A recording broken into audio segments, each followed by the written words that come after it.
اور ارکان میں کسی طرح کی کوئی کمی نہیں ہونے دیا، مکمل حج کرانے کے بعد اپنے گھر تشریف لے آئے۔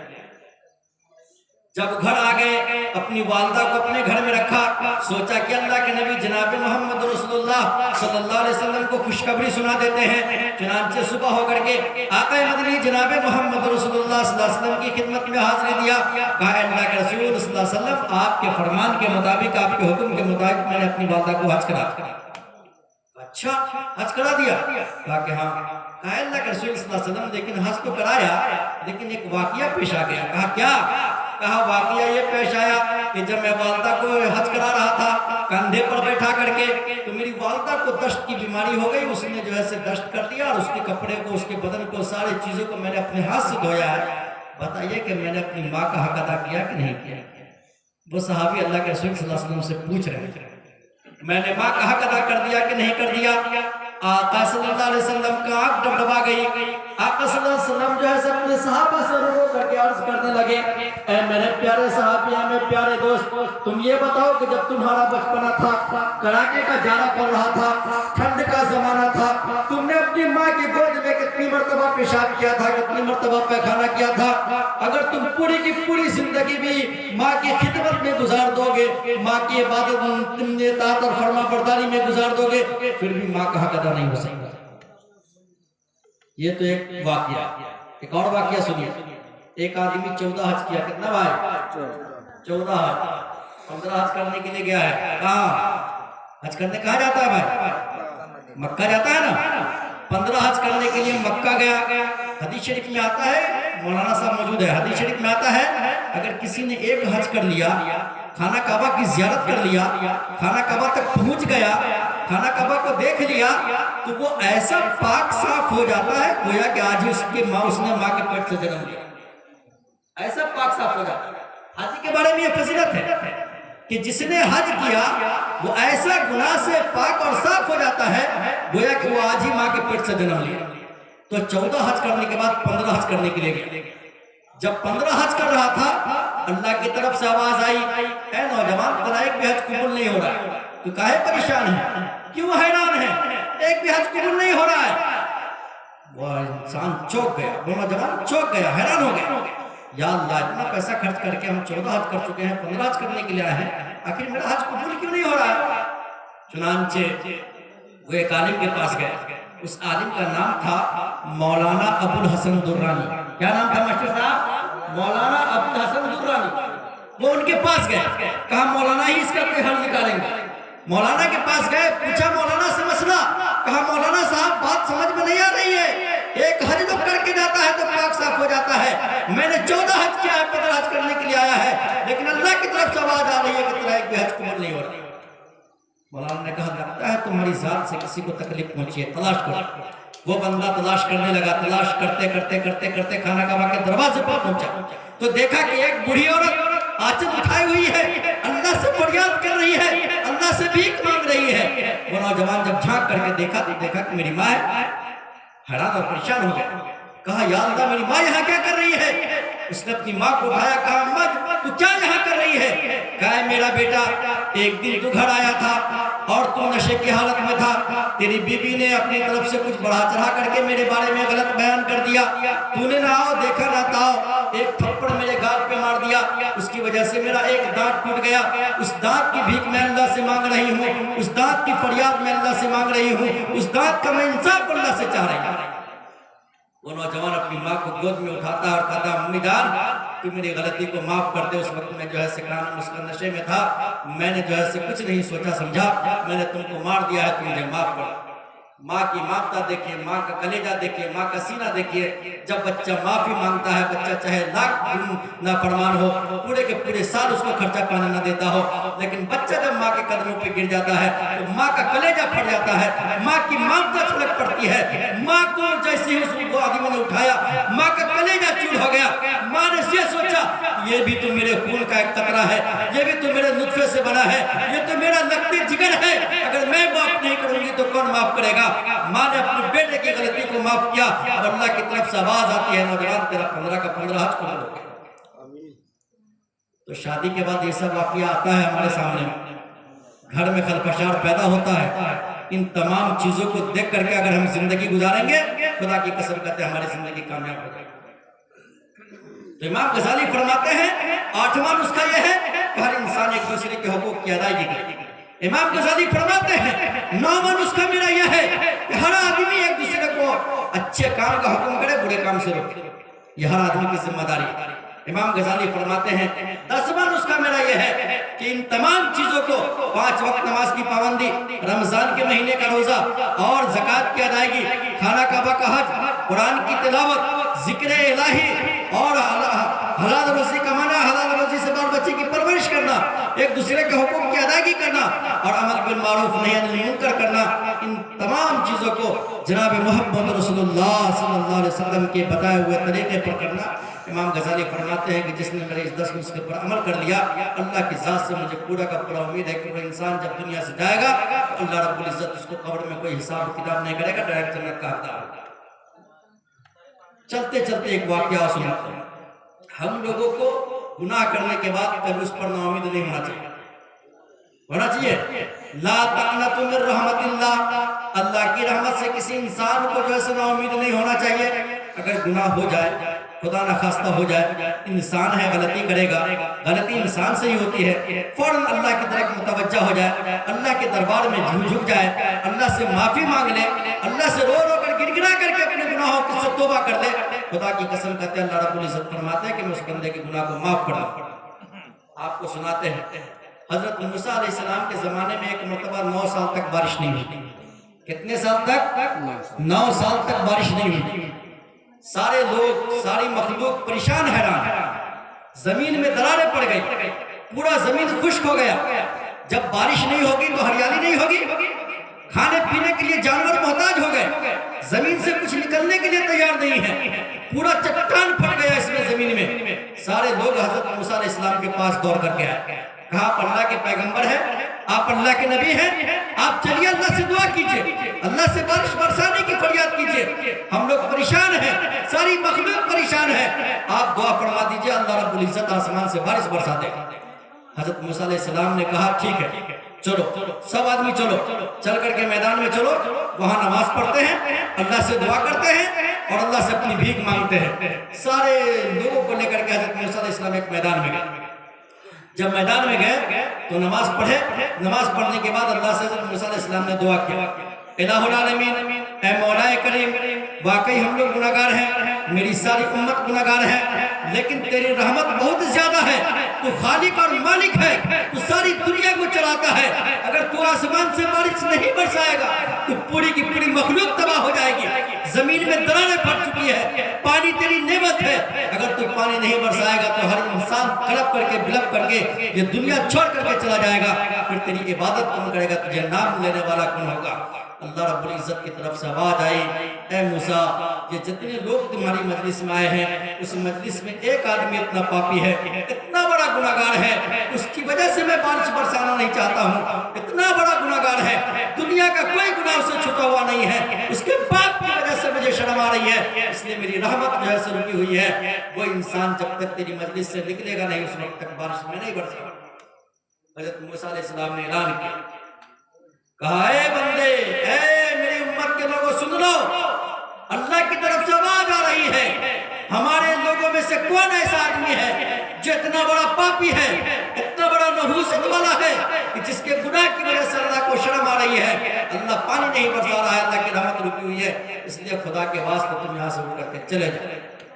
جب اس گناہگار نے سنا تو حیران اور دنگ رہ گیا، کہا میری وجہ سے بارش رکی ہوئی ہے، ہم اتنے گناہگار ہیں، اتنے بڑے پاپی ہیں، اگر یہاں سے اٹھ کے جاتے ہیں ہر انسان کی نظریں ہماری طرف اٹھے گی، ہر انسان ہم کو ہنسے گا، ہر انسان لعنت اور ملامت کرے گا، میری زندگی تباہ اور برباد ہو جائے گی، سکون سے جینا نصیب نہیں ہوگا۔ اس نے سوچا کہ دل ہی دل میں کیوں نہ اللہ سے اپنا کنیکشن جوڑ لیا جائے، چنانچہ مجلس کے اندر ہی اس نے دل ہی دل میں توبہ کیا اور گناہوں سے باز آ گیا، کہا اللہ رب العزت اگر واقعی میری وجہ سے تو بارش نہیں برسا رہا ہے، تیری نعمت نہیں برس رہی ہے، تو آج اس مجلس کے اندر ہم دل ہی دل میں تجھ سے اپنا رشتہ جوڑتے ہیں، تجھے خدا مانتے ہیں، آج سے ہم گناہوں سے توبہ کرتے ہیں، اللہ رب العزت اگر میری وجہ سے بارش رکی ہوئی ہے تو میری وجہ سے تو اپنی بارش کو برسا دے۔ اتنا کہنا تھا، اللہ کا رشتہ جب اس انسان سے جڑ گیا، اس انسان نے اپنا رشتہ اللہ سے جوڑ لیا، آسمان سے ٹپاٹپ بارش برسنا شروع ہو گئی۔ حضرت موسیٰ علیہ السلام نے کہا اے اللہ رب العزت، ابھی تو میری مجلس میں سے کوئی آدمی اٹھ کر کے نہیں گیا ہے، آپ نے بارش برسانا شروع کر دیا، کیوں بارش برسا دیا؟ آپ نے تو کہا تھا کہ جب تک تمہاری مجلس سے وہ گنہگار نہیں اٹھ کر کے جائے گا اس وقت تک بارش نہیں ہوگی، آپ بارش کیوں برسا دیے ہیں؟ ابھی تو میری مجلس میں سے کوئی نہیں گیا ہے۔ اللہ رب العزت کی طرف سے آواز آتی ہے موسیٰ تو میرا نبی ہے، تو میرا پیغمبر ہے، جس آدمی کی وجہ سے بارش رکی ہوئی تھی اسی آدمی کی وجہ سے میری بارش ہو بھی رہی، اس لیے کہ اس نے اپنا رشتہ مجھ سے جوڑ لیا، دل ہی اس نے توبہ کر لیا، اپنا کنیکشن مجھ سے جوڑ لیا ہے، اس لیے اب میں بارش برسا رہا ہوں۔ حضرت موسیٰ علیہ السلام نے کہا اے اللہ رب العزت، کم سے کم اس انسان کا تو نام بتلا دے، آخر وہ انسان ہے کون جس کو میں جان جاؤں، جس کو میں پہچان جاؤں؟ اللہ کی طرف سے آواز آتی ہے اے میرا پیغمبر، اے میرا نبی، میرا 99 صفت ہے، اس میں ایک صفت ستاریت کی ہے، میں بہت زیادہ لوگوں کے عیب کو چھپاتا ہوں، اگر میں تجھے اس انسان کا نام بتلا دوں گا تو میری صفت میں جو ہے ایک عیب لگ جائے گا، ایک دھبا لگ جائے گا۔ اللہ رب العزت نے کہا کہ 9 سال تک میں نے اس کے عیب کو چھپا کے رکھا ہے، آج میں اس کے عیب کو تمہارے اوپر ظاہر نہیں کروں گا۔ آج ہمارے معاشرے میں کسی مسلمان سے، کسی ماں اور بہنوں سے، کسی ہمارے مسلمان بھائی سے کوئی گناہ ہو جاتا ہے، اسی طرح کی کوئی سرزنش چھوٹ جاتی ہے، آج ہم لوگ ہوٹلوں پر بیٹھ کر کے، چوک چوراہے پر بیٹھ کر کے اس کا ہنسی اڑاتے ہیں، اس کا مذاق اڑاتے ہیں، اس کی عزت سے کھلواڑ کرتے ہیں۔ کیا اللہ کے نبی جناب محمد رسول اللہ صلی اللہ علیہ وسلم کی امت کی یہ پہچان ہے؟ اللہ کے نبی جناب محمد رسول اللہ صلی اللہ علیہ وسلم کی امت کی یہ شان ہے؟ اللہ کے نبی جناب محمد رسول اللہ صلی اللہ علیہ وسلم نے فرمایا ہے کہ جو انسان دنیا میں اپنے کسی مسلمان بھائی کے عیب کو چھپائے گا، کل قیامت میں اللہ رب العزت سارے لوگوں کے سامنے اس کو رسوا نہیں کرے گا، اللہ رب العزت اس کے بھی عیب کو قیامت میں چھپائے گا۔ جس آدمی نے دنیا میں اپنے کسی مسلمان بھائی کی مدد کیا، اللہ رب العزت کل قیامت کے دن سارے لوگوں کے مجمع میں اللہ اس انسان کی مدد کرے گا اور اس کے گناہوں کو معاف کر کے اللہ رب العزت اس کو جنت کا حقدار بنائے گا۔ میرے محترم بزرگوں اور دوستوں، یہ شادی کی محفل ہے، شادی کا جو ہے کیا نام اس کا یہ پروگرام ہے، جس مقصد سے انہوں نے پروگرام کو سجایا ہے اور سوارا ہے، اللہ رب العزت اس کو کامیابی عطا فرمائے۔ اس گھر میں جو بہو آنے والی ہے، اللہ رب العزت اس بہو کو اس گھر کے لیے زینت بنائے، اس گھر کے لیے ملکہ بنائے، اس گھر کو جو ہے کیا نام اس کا سینچنے اور سوارنے والی بنائے۔ میرے محترم بزرگوں اور دوستوں، کیونکہ آج کل کے جو حالات ہیں، آج کل کا جو معاشرہ ہے، آج کل کی جو سوسائٹی ہے، آج کل کے جو ہے کیا نام اس کا جو دنیا کے رسم و رواج ہے، ہم لوگ دیکھتے ہیں، آئے دن دیکھتے ہیں، اخباروں میں پڑھتے ہیں، دارالقضا کا مطالعہ کرتے ہیں، اتنی بگاڑ ہو گئی ہے، اتنی خرابیاں ہو گئی ہیں کہ اللہ کی پناہ ایسے عالم میں صرف ہم کو دعا ہی کرنے کی ضرورت ہے۔ جو بہو ہمارے گھر میں آ رہی ہے، اللہ رب العزت سے دعا کرے اور کوشش بھی کرے کہ جیسے میری بیٹی ہے ویسے اس کی بھی بیٹی ہے، وہ بھی میری ایک بیٹی ہے جس کو ہم بیاہ کر کے لائیں، اور وہ بھی میرے گھر کی ملکہ ہے، میرے گھر میں اس کا بھی حصہ ہے، میرے بیٹے کے جو ہے کیا نام اس کا وہ بہو ہے، اور ہم اس کو اپنی بہو سمجھ کر کے رکھیں۔ اور بہو کا بھی کام ہے گھر میں جتنے ذمہ دار لوگ ہیں سارے لوگوں کو اپنے ذمہ داری کا حق ادا کر کے دکھاویں، انشاءاللہ وہ گھر میں کبھی خلفشار پیدا نہیں ہوگا، گھر میں کبھی انتشار پیدا نہیں ہوگا۔ اور جس بچے کی شادی ہو رہی ہے اس بچے سے بھی میری گزارش ہے کہ اگر کسی طرح کا کوئی اونچ نیچ ہو جائے تو اللہ کے واسطے سارے چیزوں کو ملحوظ رکھتے ہوئے، قرآن اور حدیث کو ملحوظ رکھتے ہوئے، شریعت کو نظر میں رکھتے ہوئے اپنے معاملے کو اپنے گھر میں سلجھانے کی کوشش کرے اور وہ بگاڑ پیدا نہ ہونے پائے۔ اسی میں ہماری کامیابی ہے، گھر کی کامیابی ہے، سارے معاشرے کی کامیابی ہے، اور دنیا میں اللہ رب العزت کے سامنے ہم روئیں گے، گر گرائیں گے، گناہوں سے معافی مانگیں گے تو اللہ رب العزت ہم کو کامیابی عطا فرمائے گا۔